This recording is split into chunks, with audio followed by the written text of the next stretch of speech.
Bounce.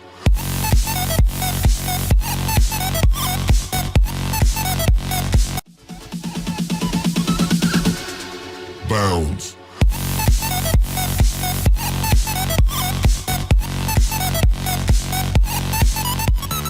Nosotros vamos a trabajar en esa temática que traemos del Estado colombiano y cómo está conformado, un tema que tiene que ver con la ética y la política. ¿Listo?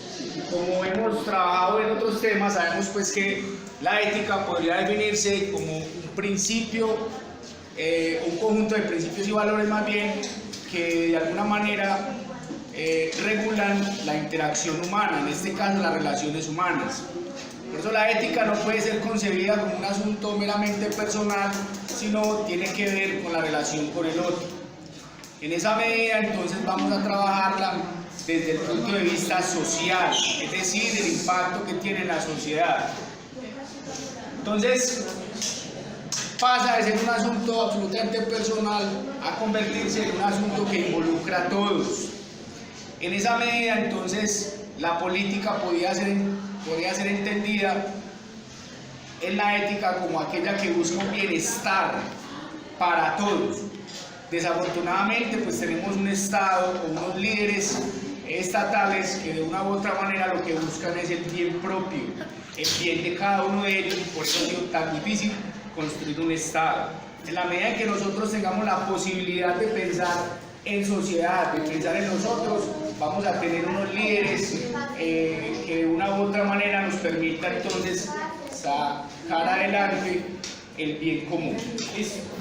Entonces, como se lo dije ahorita, se busca un bien común, y en esa medida entonces hace poco Colombia entró, digamos, en una era donde lo que pretendemos es que dejar atrás una época muy oscura, una época de dolor, de guerra, de sangre, un dolor en el que muchos, probablemente de ustedes, de familiares, de amigos, vivieron el horror de la guerra, vivieron el horror de las secuelas que deja esta, como los asesinatos, los desplazamientos, como otro tipo de flagelos que de una u otra manera nos han ido o nos dejaron unas marcas que consideramos imborrables.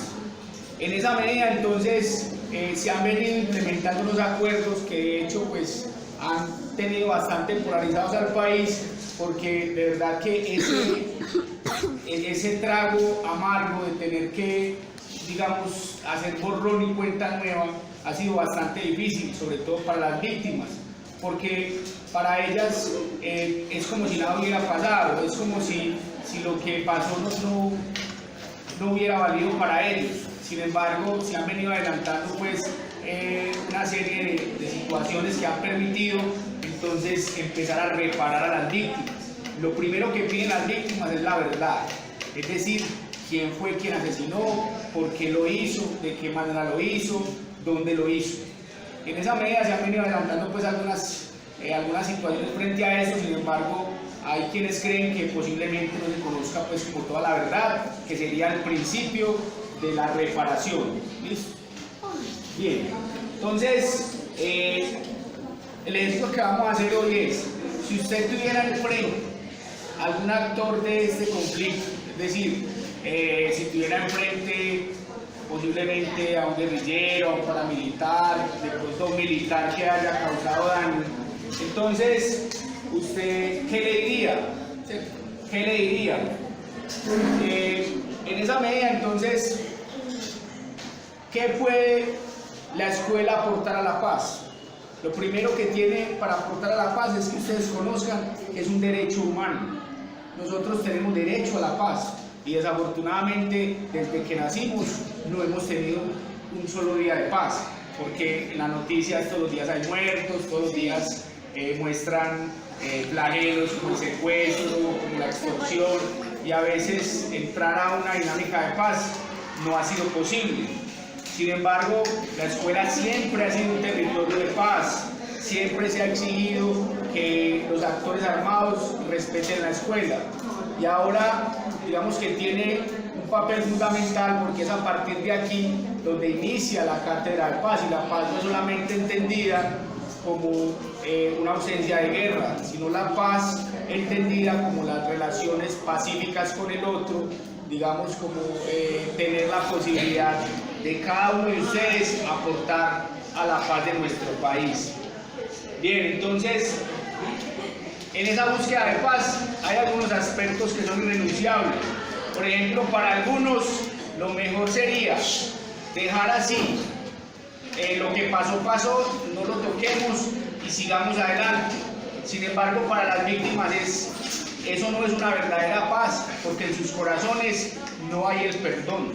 Entonces, lo que buscan es que primero haya una especie de reparación, iniciando, como les dije ahorita, por la verdad. ¿Listo?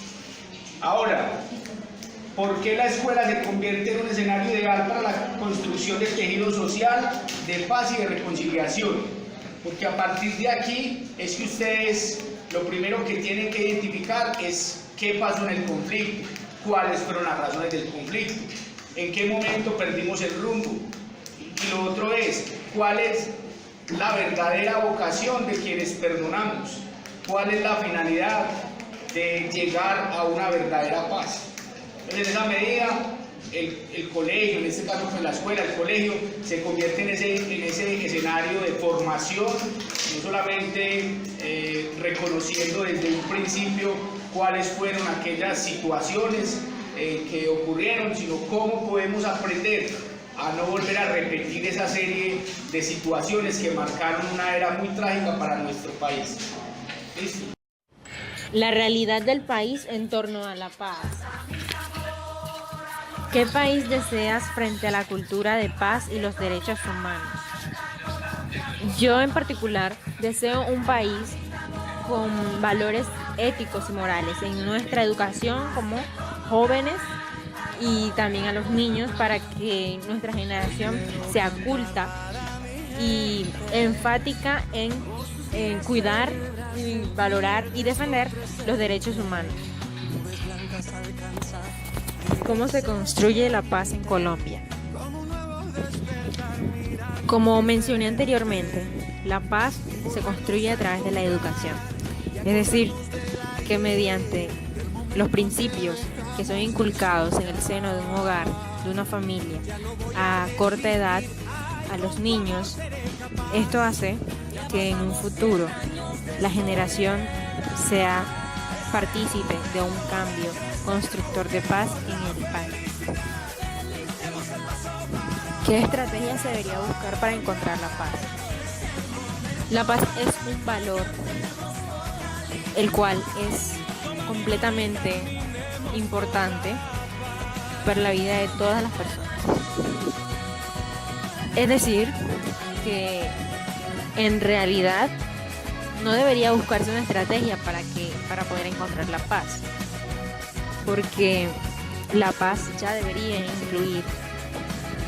ser incluida en todos los valores que existen en nuestra vida. Sin embargo, en pleno siglo XXI, muchos de nuestros valores y nuestros derechos humanos han sido vulnerados y dañados de cierta forma. Entonces, una estrategia para tratar de recuperar este valor y derecho sería ser enfáticos en buscar soluciones mediante proyectos educativos a personas que estén completamente dispuestas a afectar o dañar la paz en la que se encuentran algunas personas. La realidad política que se está viviendo en Colombia es una realidad muy triste, ya que el gobierno no cumple con sus demandas y solo disfrazan sus corrupciones con palabras y sus hipocresías. Y lo más triste es que vivimos en un país donde el mecanismo donde prevalece el que tenga más poder y plata, y los demás serán. 2. ¿Qué factores son esenciales para una política de paz y derechos humanos? La transparencia en cada gobierno, el cumplimiento de las propuestas acordadas durante el mandato. Y que haya reconciliación entre los dos grupos. 2. ¿Qué factores son esenciales para una política de paz y derechos humanos? La transparencia en cada gobierno.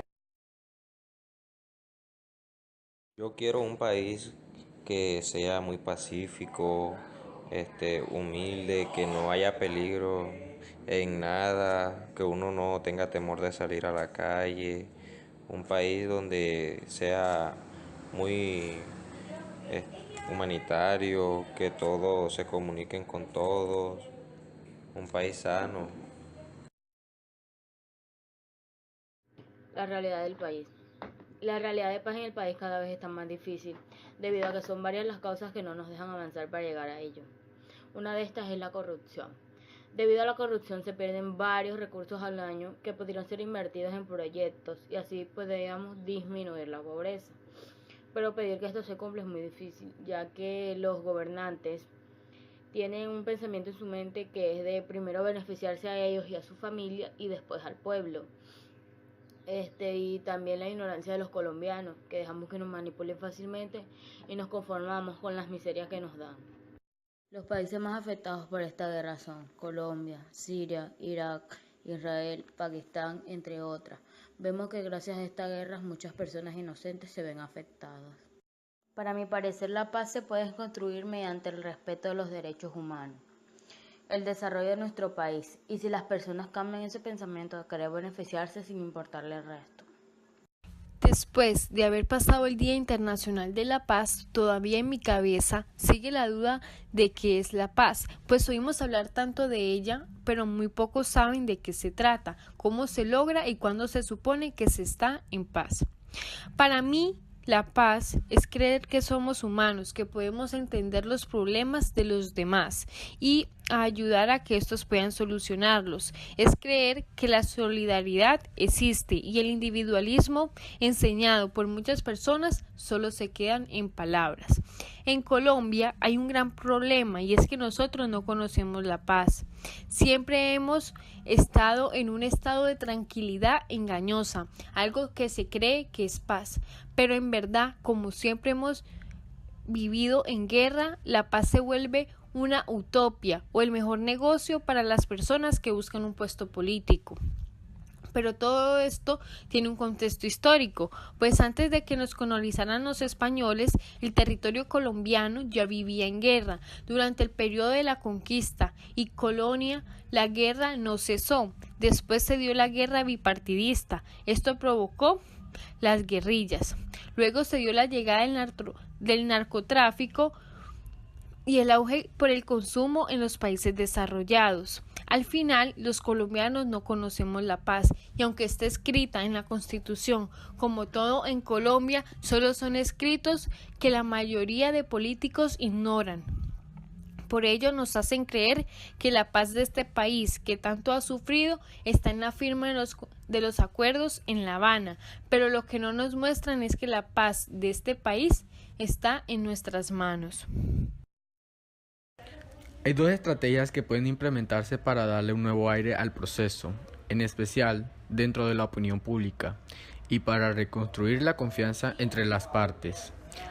Aunque es evidente que la mesa de negociaciones de La Habana sobrelleva su momento más crítico desde las elecciones presidenciales del 2014, hay opciones y estrategias de las que todavía se puede echar mano para impulsar el proceso, y al mismo tiempo puede contemplar un acuerdo final que da inicio a la fase de desmovilización.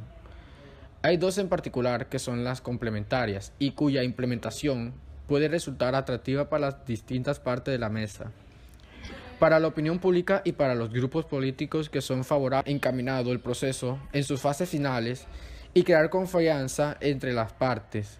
Es posible crear una o más zonas especiales donde se establezca un cese al fuego bilateral. Puede ser cualquiera de aquellas donde se han producido recientes episodios de violencia, sea el Catatumbo, el Chocó, Nariño, Cauca o Putumayo. Estas zonas de paz serían espacios piloteados para tener nuevo en marcha programas para el desminado. Y serían zonas donde se mantendría una tregua bilateral hasta que terminen los diálogos, sea porque culminaron favorablemente o porque se rompieron. Que hoy los invito, no solo como colombianos, sino como ciudadanos del mundo, a que pensemos cómo lograr la paz en Colombia. Pues aunque yo tengo mi idea, yo sé que muchas más tienen ideas para lograr el cambio que Colombia necesita. Mi propuesta es ayudar al prójimo, siendo voluntario o buscando la manera de mejorar la calidad de vida de una de las personas que han sufrido tanto de estas guerras que desencadenan otras. Al igual que limpiar nuestro corazón de resentimiento y llenarlo de esperanza, perdón, pero no de olvido. ¿Cuáles son tus propuestas?